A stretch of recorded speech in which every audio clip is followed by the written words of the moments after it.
கர்த்தருக்கு ஸ்தோத்திரம். இன்றைய வசனம் 59 சங்கீதம் 17 என் பலனே, உம்மை கீர்த்தனம் பண்ணுவேன். தேவன் எனக்கு உயர்ந்த அடைக்கலமும் கிருபையும் உள்ள என் தேவனுமாய் இருக்கிறார். 59 சங்கீதம் 17 என் பலனே, உம்மை கீர்த்தனம் பண்ணுவேன். தேவன் எனக்கு உயர்ந்த அடைக்கலமும் கிருபையும் உள்ள என் தேவனுமாய் இருக்கிறார். இங்கே வசனம் ரொம்ப அழகாக சொல்லுது. தேவன் நம்மளுக்கு எப்படி இருக்கார் அப்படின்னா உயர்ந்த அடைக்கலமா. ஆமென்.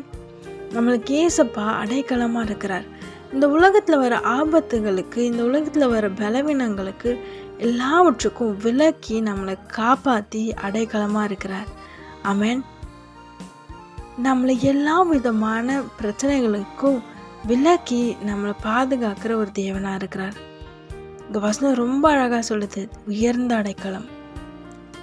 நம்ம ஏதோ ஒரு பிரச்சனைன்னு வரும்போது நம்ம உயரமான இடத்துக்கு போயிட்டோம்னா ஓரளவுக்கு சேஃபாக இருப்போம். அந்த மாதிரி தான் வசனம் சொல்லு, உயர்ந்த அடைக்கலம், பயங்கரமான பாதுகாப்பு. இப்போ கூட நீங்கள் நினைக்கிறீங்களே, என்ன பிரச்சனையும் வருது, இந்த பலவீனம் வருது, இந்த பிரச்சனை வருது, நான் என்ன ஆவேன், என்ன பண்ண போகிறேன்? ஏசப்பா சொல்கிறார், நான் உனக்கு உயர்ந்த அடைக்கலமாக இருக்கிறேன், நான் உன்னை பாதுகாப்பேன். எல்லா விதமான பிரச்சனைகள்லேருந்தும், எல்லா விதமான இயற்கை சீற்றங்கள்லேருந்தும் உன்னை பாதுகாப்பேன். நான் உன் மேலே கிருபையாக இருக்கேன்னு ஏசப்பா சொல்கிறார். ஆமென். கிருபையுள்ள தேவனாக இருக்கிறாராம். பயப்படாதீங்க, அவர் உங்கள் கூட இருந்து உங்களை நடத்துவார்.